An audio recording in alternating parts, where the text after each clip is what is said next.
রাজধানীতে মুষলধারায় বৃষ্টি, ভোগান্তিতে অফিসগামী ও শিক্ষার্থীরা, জলাবদ্ধতায় দুর্ভোগ। বৃষ্টি চলবে আগামী এক সপ্তাহ, ৫ জেলায় বন্যার পূর্বাভাস।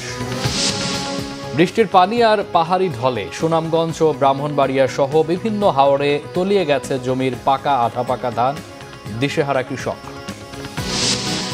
বাজেটের উপর চাপ হবে না ফ্যামিলি কার্ড, বাড়বে না মূল্যস্ফীতি, জানালেন প্রধানমন্ত্রী। হাওরের কৃষকদের ৩ মাসের সহায়তার প্রতিশ্রুতি। চট্টগ্রামে জলাবদ্ধতায় দুঃখ প্রকাশ। লিটারে ৪ টাকা বাড়ল সয়াবিন তেলের দাম, বাড়তি দাম নিলে সহ্য করা হবে না, কড়া হুঁশিয়ারি বাণিজ্য মন্ত্রীর। ঈদুল আজহার পর আবারও মূল্য সমন্বয়ের দাবি ব্যবসায়ীদের। দেখছিলেন ক্রাউন সিমেন্ট সংবাদ শিরোনাম। রাজধানীতে সকাল থেকেই মুষলধারায় বৃষ্টি আর দমকা হাওয়ায় গরম থেকে কিছুটা স্বস্তি মিললেও জলাবদ্ধতা আর যানজটে ভোগান্তি বেড়েছে মহানগরী জুড়ে। আবহাওয়া অধিদপ্তর বলছে, মে মাসের প্রথম সপ্তাহ পর্যন্ত থাকতে পারে এই বৃষ্টির প্রবণতা। এ সময় তাপপ্রবাহ ফেরার সম্ভাবনা কম। সমুদ্র ও নৌবন্দরে জারি করা হয়েছে বাড়তি সতর্ক সংকেত। এদিকে অতি ভারী বৃষ্টির কারণে ৪ নদীর পানি বিপদসীমার ওপর দিয়ে বইছে। ৫ জেলায় বন্যার পূর্বাভাস দিয়েছে বন্যা পূর্বাভাস ও সতর্কীকরণ কেন্দ্র। মেজবা রহমানের রিপোর্ট। রাজধানীতে দিনটি শুরু হয়েছে বৃষ্টি আর দমকা হাওয়ার সঙ্গে। এতে ব্যবসা গরম থেকে রেহাই মিললেও চলাচলে ভোগান্তিতে নগরবাসী। টানা বৃষ্টিতে বিভিন্ন সড়কে জলাবদ্ধতার কারণে যান চলাচল স্থবির হয়ে পড়ে। অনেক সড়কে যানজটও তৈরি হয়েছে। আছে বাড়তি ভাড়ার অভিযোগও। একটু বৃষ্টি হলে দেখা যেতেছে আমাদের বিভিন্ন ধরনের পরিবহনের ভাড়া অনেক বেড়ে যায়। কারণ আমরা আসার সময় সিএনজির ভাড়া যা দিলাম এর থেকে ডাবল যাচ্ছে। তারপরে হচ্ছে যে আমাদের যে যানজট লেগে থাকে, রাস্তাঘাটও পানি হয়ে যায়, কাদা হয়ে যায়, ফুটপাত দিয়ে হাঁটা চলার সমস্যা, বিভিন্ন প্রবলেম হয়। রাস্তাঘাটে পানি হলে তো মোটর সমস্যা হয়ে যায়, গাড়ি নষ্ট হয়, এই জন্য একটু ভাড়া বেশি নেই। মে মাসের প্রথম সপ্তাহ পর্যন্ত বৃষ্টিপাতের এই প্রবণতা অব্যাহত থাকতে পারে। এই সময়ের মধ্যে তাপপ্রবাহ ফিরে আসার কোনো সম্ভাবনা নেই বলে জানিয়েছে আবহাওয়া অধিদপ্তর। চলমান যে বৃষ্টি রয়েছে এটা কন্টিনিউ করবে। এটা আগামী মাসের ৩-৪ তারিখ পর্যন্ত অনেক জায়গায় ভারী থেকে অতি ভারী বর্ষণ হবে। ইতিমধ্যে গত 2 দিনে অনেক জায়গায় ভারী বর্ষণ হয়েছে। আমরা যদি গত 24 ঘন্টায় দেখি, সবচেয়ে বেশি বৃষ্টি হয়েছে কিশোরগঞ্জে, আপনার 160 মিলিমিটার। সমুদ্র বন্দরকে ৩ নম্বর এবং নৌবন্দরকে 1 নম্বর সতর্ক সংকেত দেওয়া হয়েছে বলেও জানান এই আবহাওয়াবিদ। এখন যে বৃষ্টিটাও হবে ওই রকম অতি তীব্র কালবৈশাখী ঝড় হাওয়া হবে না, নর্মালি মাঝে মাঝে দমকা হাওয়া হবে। কারণ যখন একটা প্রচণ্ড গরম থাকে, গরমের পরে যখন একটা ঝড়টা শুরু হয় সেই সময় তীব্র আকারে কালবৈশাখী ঝড় হয়। আর এখন যেহেতু অনেকটা ঠান্ডা হয়ে গেছে, সেক্ষেত্রে বৃষ্টির পরিমাণটাই বেশি থাকবে, দমকা ঝড় হওয়ার সম্ভাবনা অনেকটাই কম থাকবে। রাজধানীতে জলাবদ্ধতা দূরকরণে সিটি কর্পোরেশনের কার্যত তৎপরতা দেখার অপেক্ষায় রাজধানীবাসী। মেজবা রহমান, বাংলাভিশন, ঢাকা। রাজধানী সহ সারা দেশে সকাল থেকে মাঝারি থেকে ভারী বৃষ্টিপাত হচ্ছে। আগামী 7 দিন এই পরিস্থিতি অপরিবর্তিত থাকতে পারে জানিয়ে বজ্রপাত, ঝোড়ো হাওয়া ও ভারী বৃষ্টির পূর্বাভাস দিয়েছে আবহাওয়া অধিদপ্তর। ভারী বৃষ্টির ফলে বিভিন্ন নিচু এলাকায় জলাবদ্ধতা ও জনদুর্ভোগ সৃষ্টি হয়েছে। গত 24 ঘন্টায় সর্বোচ্চ বৃষ্টিপাত রেকর্ড করা হয়েছে কিশোরগঞ্জের নিকলিতে 160 মিলিমিটার। আগামী এক সপ্তাহ বৃষ্টিপাত অব্যাহত থাকতে পারে বলে সতর্ক করেছে আবহাওয়া অফিস। দীর্ঘ কয়েকদিনের খরতাপের মধ্যে এই বৃষ্টি স্বস্তির আবহ তৈরি করলেও বজ্রপাতে রাজবাড়ী ও জামালপুরে ইসলামপুরে 2 জনের মৃত্যু হয়েছে। এছাড়া মৌলভীবাজার ও নেত্রকোনার নিম্নাঞ্চল প্লাবিত হওয়ায় বিপদসীমার উপর দিয়ে বইছে মনু নদীর মৌলভীবাজার পয়েন্ট ও ভোগাই কংস নদীর জারিয়া জাঞ্জাইল পয়েন্টের পানি। বন্যা পূর্বাভাস কেন্দ্র জানিয়েছে, অতিবৃষ্টি ও পাহাড়ি ঢলে সুনামগঞ্জের 10 উপজেলার হাওরের ফসল পানিতে তলিয়ে ব্যাপক ক্ষয়ক্ষতি হয়েছে। সুনামগঞ্জে মাস জুড়েই থেমে থেমে বৃষ্টিপাত হচ্ছে। পাহাড়ি ঢল আর বৃষ্টির পানিতে জলাবদ্ধতা সৃষ্টি হয়েছে জেলার সবগুলো হাওরে। অনেক হাওরের নিচু এলাকার পাকা ও আধা পাকা ধান তলিয়ে গেছে পানির নিচে। কোথাও কোথাও পানির নিচে ডুবেছে মাড়াই করা ধানও। বছরের একটিমাত্র ফসল হারিয়ে দিশেহারা কৃষক। এদিকে টানা বৃষ্টি ও উজানের ঢলে ব্রাহ্মণবাড়িয়ার হাওর অঞ্চল জলমগ্ন হয়ে প্রায় 600 বিঘা জমির পাকা ধান পানিতে তলিয়ে গেছে। সুনামগঞ্জ প্রতিনিধি মাসুম হেলাল ও ব্রাহ্মণবাড়িয়া প্রতিনিধি আশিকুল ইসলামের পাঠানো তথ্য ছবিতে রিপোর্ট। দিগন্ত জুড়ে যেখানে ছিল সোনালী ধানের সম্ভার, সেখানে এখন অথই পানি। বছরের একটিমাত্র ফসল তলিয়ে গেছে পানির নিচে। ঝড় বৃষ্টি বজ্রপাত উপেক্ষা করে হাওরে হাওরে আধা পাকা ধান কাটার লড়াইয়ে কৃষকরা। টানা বৃষ্টিপাতে বোরো প্রধান জেলা সুনামগঞ্জের হাওরগুলোতে এখন এমন পরিস্থিতি, বৃষ্টিপাত না থামলে ফসলের আরও ক্ষয়ক্ষতির আশঙ্কা। বছরের একটিমাত্র ফসল নিয়ে বিপাকে কৃষকরা। এরই মধ্যে শাল্লা উপজেলার চাপাতির হাওর, ভরাম হাওর, ভান্ডাবিল হাওর, সদর উপজেলার দেখার হাওর, ঝাওয়ার হাওর, বিশম্ভর উপজেলার খরচার হাওর, তাহিরপুর উপজেলার শনির হাওর, মাটিয়ান হাওর, গুরমার হাওর সহ অনেক হাওরের নিচু এলাকার জমির ধান এখন পানির নিচে। যতটুকু পারছেন কাঁচা পাকা ধান তুলে আনার চেষ্টা কৃষকদের। আমরা এগুলো পানির তলে গেছি কি আমরা কাটেরাম অনেক কষ্ট কইরা আকতবার পরে পরে যে জরিয়ায় মেঘায় বড় বড় টাটা দে দৌড়িয়া যাওয়া লাগে ওই দোকানও পানি একবার কাটছি খেতে কামলা দিয়ে এই পানি বাজে কাটটা ওখানে একবার তুলসি টানো টানো আগে পানি আইছে এই পানি অনেক তো বাইক 3-4 দিন কষ্ট হচ্ছে ভাই। সব ধান তলিয়ে গেছে, মুষ্টিময় কয়েকটা গিরসে ধান কাটছে। এখন সরকারের উচিত আমরা যতগুলা কৃষক আছি যারা কাটতে পারছি না আমাদের পাশে দাঁড়ান। ধানগুলো আমরা তুলতেছি এগুলো মনে করেন আমরা কাটছি কিন্তু পানির থেকে, ওখানে আবার মনে করেন যে পানির থেকে কাটার পর ওখানে আবার পানি ধরছে ধানের মেঝে। এখন পর্যন্ত হাওরে 55 ভাগ ফসল কাটা সম্পন্ন হয়েছে বলে জানিয়েছে কৃষি বিভাগ। জলাবদ্ধতা ও শিলাবৃষ্টিতে নষ্ট হয়েছে 7,000 হেক্টর জমির ফসল। কয়েকদিন যাবৎ বৃষ্টির কারণে বিভিন্ন জায়গায় জলাবদ্ধতা সৃষ্টি হয়েছে। এতে কিছু জমি আমাদের প্রাথমিকভাবে আক্রান্ত হয়েছে, সেটার পরিমাণ হলো 5,000-5,500 হেক্টর। ধান কর্তন পুরোপুরি চলছে, আবহাওয়ার কারণে কিছুটা বিলম্বিত হচ্ছে। আজকে বৈরী আবহাওয়া ছিল, কিছুটা বিলম্বিত হচ্ছে, আর বিগত দিনগুলোতে ধান কর্তন স্বাভাবিকভাবে চলছিল। জেলা জুড়ে ফসল রক্ষায় নির্মিত সবগুলো বাঁধ অক্ষত আছে, তবে বৃষ্টিপাতের কারণে নদ নদীর পানি বাড়ায় সেগুলো ঝুঁকিপূর্ণ হয়ে পড়েছে বলে জানিয়েছে পানি উন্নয়ন বোর্ড। আমরা বাঁধে মনিটরিং করতেছি, বিভিন্ন জায়গায় যদি কোনো দুর্বলতা খবর পাই সেখানে আমরা ব্যবস্থা নিচ্ছি। তবে এখন পর্যন্ত আমাদের বাঁধের ঝুঁকিপূর্ণ কোনো জায়গায় আমরা তথ্য আসে নাই বা ওরকম ঝুঁকিপূর্ণ অবস্থা তৈরি হয় নাই। তো গড়চাহার যেটা হয়েছিল সেটা আমরা ইতিমধ্যে আমরা এটা সলভ করেছি।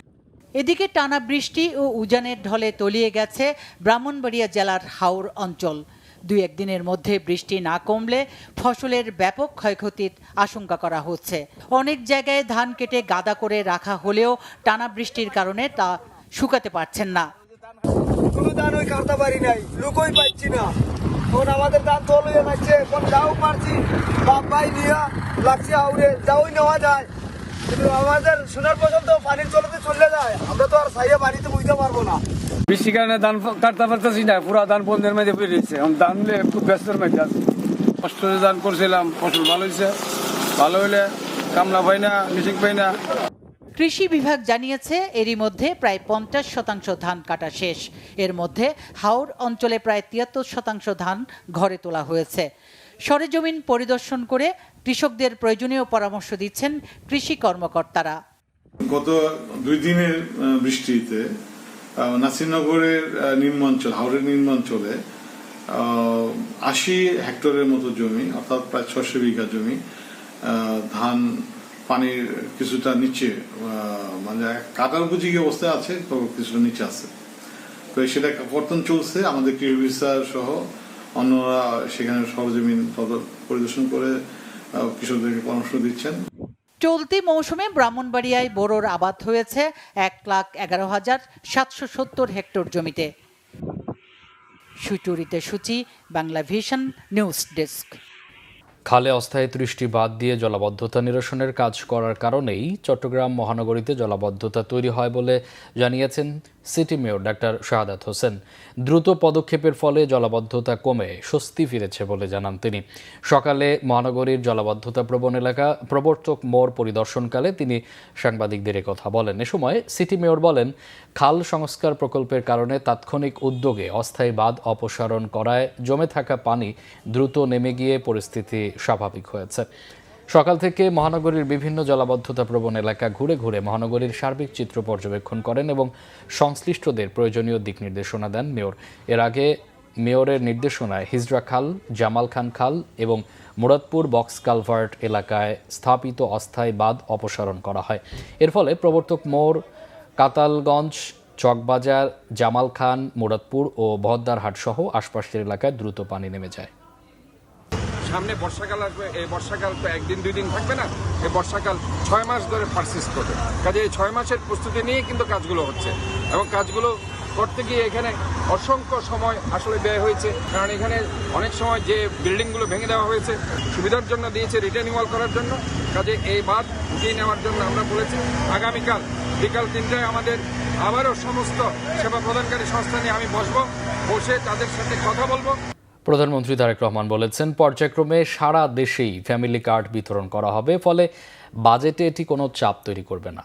সেই সাথে মূল্যস্ফীতি কমাবে বলেও জানান তিনি। এছাড়া ঢাকার উপর চাপ কমাতে সারা দেশে মৌলিক সুবিধা নিশ্চিতে সরকার চেষ্টা করছে বলেও জানান প্রধানমন্ত্রী।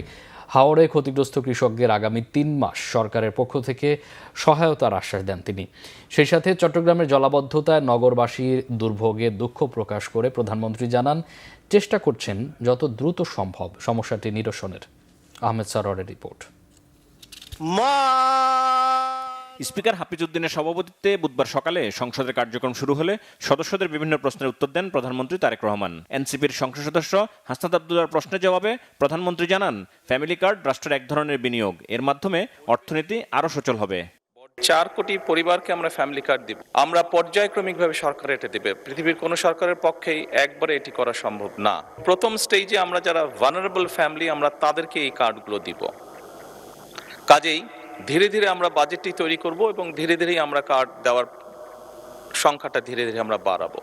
এবং সেজন্যই আমরা মনে করি আমাদের যে সব হিসাব নিকাশ করেছি আমরা, তাতে করে বাজেটের উপরে কোনো চাপ পড়ার তেমন কোনো কারণ নেই। যে কটি ধরনের ডিফারেন্ট কাইন্ডের এই ধরনের প্রোগ্রাম আছে, আপনি যদি সবগুলোর অর্থ সহযোগিতা অ্যাড করেন দেখবেন যে ফ্যামিলি কার্ডে যেই 2,500 টাকা দেওয়া হচ্ছে সবগুলো অ্যাড করলে সেটার পরিমাণ না। এবং এর মধ্যে আমরা দেখেছি, এর মধ্যে রিসার্চ করে অনেকগুলো মানুষ আছে বা অনেকগুলো ব্যক্তি আছেন যাদের উপরে রিপিটেশন হচ্ছে, যে একই সুবিধা কয়েকটি সুবিধা একজন ব্যক্তি পাচ্ছেন। তো সেগুলোকে আমরা কাট ডাউন করব। আর আপনি ইনফ্লেশনের কথা বলেছেন, আমরা অবশ্যই টাকা ছাপিয়ে দিচ্ছি না, আমরা টাকা ছাপিয়ে দিব না, বরঞ্চ আমরা মনে করি এতে ইনফ্লেশনটা কমে আসবে। সরকার দলীয় সংসদ সদস্য আবুল কালামের প্রশ্নের জবাবে প্রধানমন্ত্রী জানান, রাজধানীকে ক্লিন আর গ্রিন সিটি হিসেবে গড়ে তুলতে স্থানীয় সরকার বিভাগের আওতায় নানা পদক্ষেপ নেওয়া হচ্ছে। উত্তর সিটিতে 5 বছরে 5 লাখ গাছ লাগানো হবে। নাগরিক সচেতনতা ও সম্পৃক্ততা বৃদ্ধির লক্ষ্যে সাপ্তাহিক ভিত্তিতে জনসচেতনামূলক কার্যক্রম গ্রহণের পাশাপাশি বিশেষ পরিচ্ছন্নতা ও মশক নিধন কার্যক্রম জোরদার করার চেষ্টা করা হচ্ছে। কোরিয়া ভিত্তিক বেসরকারি প্রতিষ্ঠানের বিনিয়োগে মাতাইল ল্যান্ডফিলকে সমন্বিত সার্কুলার ইকোনমি ভিত্তিক বর্জ্য ব্যবস্থাপনা এবং জ্বালানি উৎপাদন কেন্দ্রে রূপান্তর করার মাধ্যমে সকল বর্জ্যকে জিরো বর্জ্যতে রূপান্তর করার পরিকল্পনা গ্রহণ করা হয়েছে। আমরা খেয়াল করেছি যে মানুষের সুযোগ সুবিধা, সেটি চাকরি বাকরির ক্ষেত্রে হোক, চিকিৎসার ক্ষেত্রে হোক, পড়ালেখার ক্ষেত্রে হোক, বাচ্চাদের সবকিছুই ঢাকা কেন্দ্রিক গড়ে উঠেছে এবং একদিন দুই দিন না, এটি বহু বছর ধরে গড়ে উঠেছে। আনফর্চুনেটলি দেশের সারা দেশকে ঘিরে এই সুবিধাগুলো আমরা সেভাবে গড়ে তুলতে সক্ষম হইনি এখনো, এবং সে কারণেই স্বাভাবিকভাবে সারা দেশ থেকে মানুষ ঢাকামুখী হয়ে থাকে। দীর্ঘমেয়াদী পরিকল্পনার মধ্যে আমাদের লক্ষ্য হচ্ছে ধীরে ধীরে ঢাকা দেশের সকল অংশেই পর্যায়ক্রমিকভাবে এই বেসিক সুবিধাগুলোকে গড়ে তোলা। আমরা মনে করি এই সুবিধাগুলো যদি আমরা গড়ে তুলতে পারি তাহলে মানুষ কম উৎসাহিত হবে ঢাকা শহরে আসার জন্য, এবং এর মাধ্যমেই আমরা ধীরে ধীরে ঢাকার উপরে চাপ কমাতে সক্ষম হব বলে আমরা মনে করি। মাননীয় পয়েন্ট অফ অর্ডারে সরকার দলীয় সংসদ সদস্য সাইদ আল নোমান চট্টগ্রামের জলাবদ্ধতা নিয়ে প্রধানমন্ত্রীর দৃষ্টি আকর্ষণ করেন। জলাবদ্ধতা নিরসনে সরকার কাজ করছে বলেও জানান প্রধানমন্ত্রী। এরই মধ্যে সিটি কর্পোরেশনের যে প্রশাসক আছে ওনার সাথে আমার কথা হয়েছে, উনি এর মধ্যেই চেষ্টা করছেন, কিন্তু এখন তো এটা অনেক বড় একটা ওয়াটার লগ হয়ে গিয়েছে, স্বাভাবিকভাবে একটু সময় লাগবে। এই কষ্টের জন্য আমি আমার অবস্থান থেকে চট্টগ্রাম শহরে বসবাসকারী সকল নাগরিকের কাছে আন্তরিকভাবে দুঃখ প্রকাশ করছি। আমরা চেষ্টা করছি যত দ্রুত সম্ভব এই সমস্যাটা থেকে মানুষকে বের করে নিয়ে আসা যায়। মাননীয় স্পিকার, ধন্যবাদ। এদিকে হাওর অঞ্চলে ক্ষতিগ্রস্ত কৃষকদের আগামী 3 মাস সরকারের পক্ষ থেকে সহায়তা করা হবে বলে জানান প্রধানমন্ত্রী। ফসল নষ্ট হয়েছে। আহমেদ সরওয়ার, বাংলা ভিশন, ঢাকা। সয়াবিন তেলের দাম লিটারে 4 টাকা বাড়িয়েছে সরকার। আন্তর্জাতিক বাজারে দাম বাড়ায় তেলের দাম সমন্বয় করতে এই মূল্য বৃদ্ধি বলে জানালেন বাণিজ্যমন্ত্রী খন্দকার আব্দুল মুক্তাদির। তবে বাড়তি দাম নিলে বরদাস্ত করা হবে না বলে কড়া হুঁশিয়ারি তার। এদিকে নতুন দাম মেনে নিলেও ঈদুল আজহার পর আবারও মূল্য সমন্বয়ের দাবি জানালেন ব্যবসায়ীরা। রিপোর্ট করছেন ইমরুল কায়েস। বেশ কিছুদিন ধরেই সয়াবিন তেলের দাম বাড়ানোর দাবি ছিল ব্যবসায়ীদের। আন্তর্জাতিক বাজারে দাম বৃদ্ধি এবং সে অনুযায়ী দেশীয় বাজারে মূল্য না বাড়ায় সয়াবিনের ঘাটতির কথা জানিয়ে আসছিলেন তারা। বুধবার সচিবালয়ে সয়াবিন তেল আমদানিকারকদের সাথে বৈঠকের পর বাণিজ্যমন্ত্রী জানান, উচ্ছে দাম বাড়ায় স্থানীয় বাজারে সয়াবিন তেলের দাম বাড়াতে ব্যবসায়ীদের দাবি যৌক্তিক। দাম সমন্বয়ের কারণে বাজারে সরবরাহ পরিস্থিতি স্বাভাবিক হবে, সেই সাথে বৈশ্বিক পরিস্থিতি বিবেচনা করে ভোক্তারা বর্ধিত দাম মেনে নেবেন বলে আশা তার। পূর্ব নির্ধারিত বোতলজাত সয়াবিন তেলের মূল্য ছিল 195 টাকা লিটার, সেটি এখন থেকে হবে 199 টাকা। আর একইভাবে লুজ সয়াবিনের সাথেও সমপরিমাণ যোগ হবে লিটার প্রতি, 175 থেকে 179 হবে। এ সময় দাম সমন্বয় পুরোপুরি হয়নি বলে মন্তব্য করেন তেল ব্যবসায়ী সমিতির নেতারা। এটা যেটা হয়েছে অত্যন্ত মিনিমাম, কিন্তু আমাদের এটা অ্যাডজাস্টমেন্টটা পুরোপুরি হয় নাই। তারপরেও মাননীয় মন্ত্রী যেখানে বলছে আমরা সেই জিনিসটাই মেনে নিচ্ছি। আমার মনে হয় ঈদের পরে মাননীয় মন্ত্রী যদি জিনিসটা ভালোভাবে দেখে এইটাকে ঠিক করে না দেয়, তাহলে হয়তো ব্যবসায়ীরা কি করবে, তারা প্রাইভেট সেক্টর ব্যবসায়ী, তারা তো আসলে ব্যবসার প্রভাব কমিয়ে দিবে। আন্তর্জাতিক বাজারে দাম কমলে দেশীয় বাজারেও সয়াবিন তেলের দাম কমানো হবে বলে জানান বাণিজ্যমন্ত্রী খন্দকার আব্দুল মুক্তাদির। ইমরুল কায়েস, বাংলা ভিশন, ঢাকা।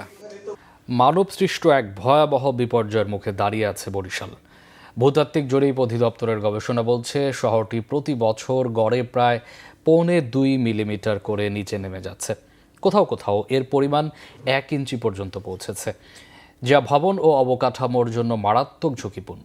পরিস্থিতির ভয়াবহতা বিবেচনায় ওয়াটার ট্রিটমেন্ট প্লান্ট আবারও সচল করার পরিকল্পনা নিয়েছে সিটি কর্পোরেশন। অচল এই পানি শোধনাগার চলতি মাসেই চালু করতে চলছে প্রস্তুতি। বরিশাল থেকে শাহিন হাসান জানাচ্ছেন বিস্তারিত। অপরিকল্পিত নগরায়ন এবং নিয়মিতভাবে নিয়ন্ত্রণহীন ভূগর্ভস্থ পানি উত্তোলনের ফলে ঝুঁকির মুখে পড়েছে দেশের দক্ষিণ জনপদের প্রধান শহর বরিশাল। বাংলাদেশ ভূতাত্ত্বিক জরিপ অধিদপ্তরের গবেষণা বলছে প্রতি বছর গড়ে 1.66 মিলিমিটার করে নিচু হয়ে যাচ্ছে বরিশালের মাটি। 2014 থেকে 2020 সাল পর্যন্ত বাংলাদেশ ভূতাত্ত্বিক জরিপ অধিদপ্তর ও জার্মানির federal institute for Jio science যৌথভাবে বরিশালে গবেষণা চালায়। সেই গবেষণাতেই উঠে আসে এই উদ্বেগজনক চিত্র। প্রত্যেকটা ঘরে ঘরে আপনি দেখবেন গভীর নলকূপ এবং 1 হর্স 2 হর্স এরকম সাবমার্সিবল, অনেকে 3 হর্স সাবমার্সিবল দিয়েও বড় বড় ভবনগুলোতে পানি তুলছে। বিগত দিনের থেকে 2 মিটার শহর ডেবে গেছে। এখানে একটা আমাদের ভবিষ্যৎ আমরা ঝুঁকির দিকে আমরা সবার মনে একটা আতঙ্ক বিরাজ করতেছে। পানি ব্যবস্থা হলে তো ভালো হবে, সবার জন্য উপকার হবে। অনেকের বাসায় টিউবওয়েল নাই, ঠিক আছে, এই জায়গায় পানিটা পাইলে তারা একটু উপকারিত হইবে। মূলত মাটির নিচে শূন্যতা সৃষ্টি হয় বরিশাল সিটির এই বিপর্যয়, যা ভবন ও অবকাঠামোর জন্য মারাত্মক ঝুঁকিপূর্ণ বলছেন সংশ্লিষ্টরা। সরকার 10 কোটি টাকা দিয়েছিল সিটি কর্পোরেশনকে রাজস্ব হিসেবে। আমি এই 10 কোটি টাকার টোটাল 8 কোটি টাকা আমি এই 2টা ওয়াটার ট্রিটমেন্ট প্ল্যান্টের দিকে ব্যয় করব। সংকট কাটাতে নতুন এক উদ্যোগ নিয়েছে সিটি কর্পোরেশন। চালু করা হচ্ছে দীর্ঘদিন ধরে বন্ধ থাকা 2টি ওয়াটার ট্রিটমেন্ট প্ল্যান্ট। এটা চালু হলে দেবে যাওয়াটা অনেকটাই কমে যাবে, যেহেতু আরও 4 কোটি, আমরা 2টা ট্রিটমেন্ট প্ল্যান্ট চালু হলে কিছুটা কমবে। আমাদের ভবিষ্যতে টার্গেট আছে আরও 2টি ওয়াটার ট্রিটমেন্ট প্ল্যান্ট, অর্থাৎ সার্ভিস ওয়াটার ব্যবহার করে আমরা, অর্থাৎ আন্ডারগ্রাউন্ডের দিকে যেন আমাদের যেতে না হয়। চলতি মাসের মধ্যে এই প্ল্যান্ট 2টি চালুর কথা জানিয়েছে সিটির প্রশাসক।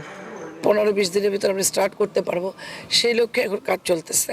আর ওটার জন্য 2 মাস সময় লাগবে, হয়তো 3 মাসের ভিতরে আমরা টোটাল 2টাকেই আমরা সম্পূর্ণভাবে চালু করতে পারবো বরিশালবাসীর জন্য।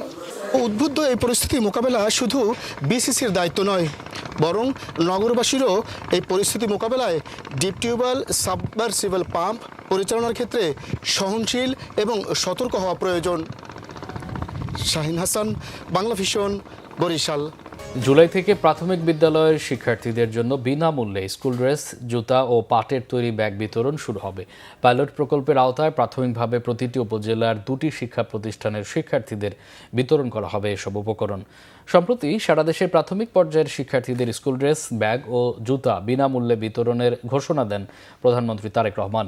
এই কর্মসূচি বাস্তবায়নে ব্যবসায়ী নেতৃবৃন্দের সঙ্গে আন্তঃমন্ত্রণালয় বৈঠক করে শিক্ষা মন্ত্রণালয়। বৈঠক শেষে শিক্ষামন্ত্রী আনম এহসানুল হক মিলন জানান, প্রাথমিকভাবে 180 দিনের এই কর্মসূচিতে সরকারের পাশাপাশি বিজিএমইএ এর পক্ষ থেকে 1 লাখ উপকরণ দেওয়া হবে। স্থানীয় সরকার প্রতিমন্ত্রী মীর শাহ আলম জানান, সরকারের সক্ষমতা থাকলেও প্রধানমন্ত্রীর অভিপ্রায় অনুযায়ী সামাজিক কর্মকাণ্ডে ব্যবসায়ীদের অংশগ্রহণ নিশ্চিত করাই তাদের লক্ষ্য।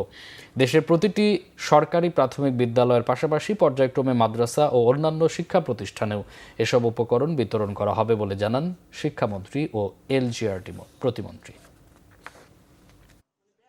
আমাদের কোমলমতি শিশুদের ব্যাগ এবং ড্রেস বিতরণ, সেই জায়গায় উদ্যোক্তারা এগিয়ে এসছেন এবং আমরা তাদের সাধুবাদ জানাতে এবং আগামী দিনে আরো সহযোগিতা করবেন সেই জন্য আজকের এই মত বিনিময় সভাটি হয়েছিল। আপনারা এটা সুন্দরভাবে জাতির কাছে উপস্থাপন করবেন এবং অন্যরা যেন আগামী দিনে এগিয়ে আসে এই সোশ্যাল রেসপন্সিবিলিটি, বিশেষ করে শিক্ষা খাতে সাহায্য করার জন্য সেই আহ্বান জানাচ্ছি। নোয়াখালীতে স্কুল ছাত্রী তাসনিয়া হোসেন অদিতা হত্যা মামলায় সাবেক শিক্ষক আব্দুর রহিম ওরফে রনির ফাঁসির আদেশ দিয়েছেন আদালত। নোয়াখালী নারী ও শিশু নির্যাতন দমন ট্রাইব্যুনাল 1-এর বিচারক দুপুরে এই রায় ঘোষণা করেন। রায়ে সন্তোষ প্রকাশ করে দ্রুত কার্যকরের দাবি জানিয়েছেন হত্যার শিকার শিক্ষার্থীর স্বজনরা। 2022 সালের 22 সেপ্টেম্বর নোয়াখালীর লক্ষ্মী নারায়ণপুর এলাকার নিজ বাসা থেকে অদিতার রক্তাক্ত মরদেহ উদ্ধার করে পুলিশ। পরে সন্দেহভাজন সাবেক গৃহশিক্ষক রনিকে আটক করা হয়।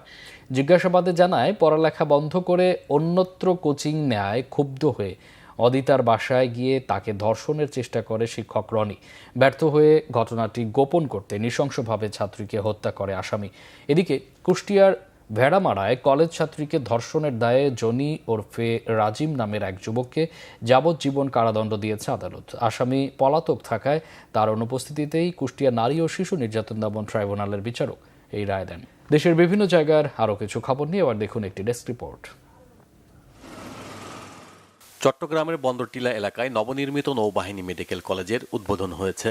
অনুষ্ঠানে প্রধান অতিথি হিসেবে বক্তব্য রাখেন নৌবাহিনী প্রধান অ্যাডমিরাল এম নাজমুল হাসান।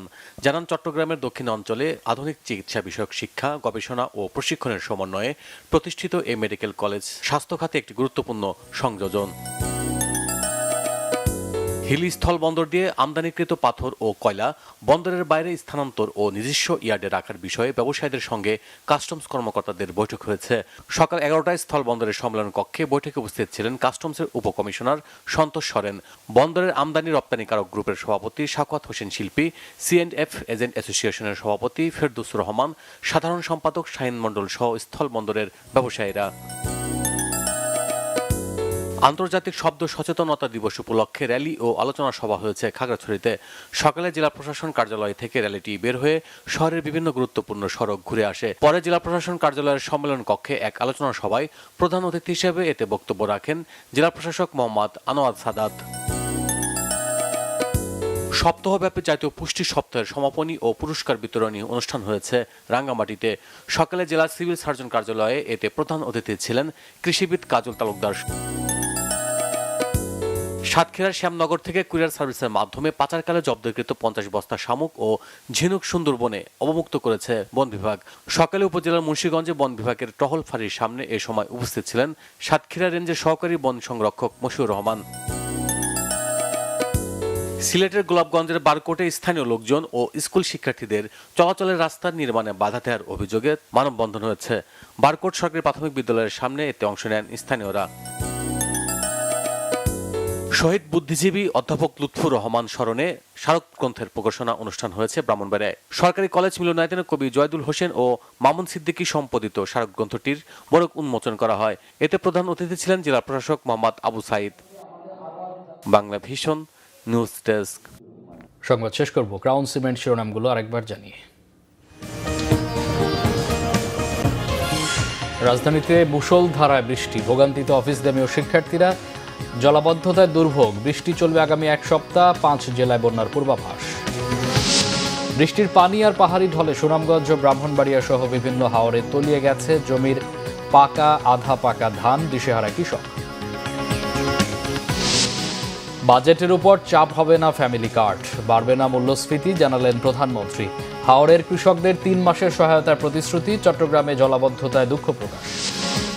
লিটারে 4 টাকা বাড়লেও সয়াবিন তেলের দাম, বাড়তি দাম নিলে সহ্য করা হবে না, কড়া হুঁশিয়ারি বাণিজ্যমন্ত্রীর। ঈদুল আজহার পর আবারও মূল্য সমন্বয়ের দাবি ব্যবসায়ীদের।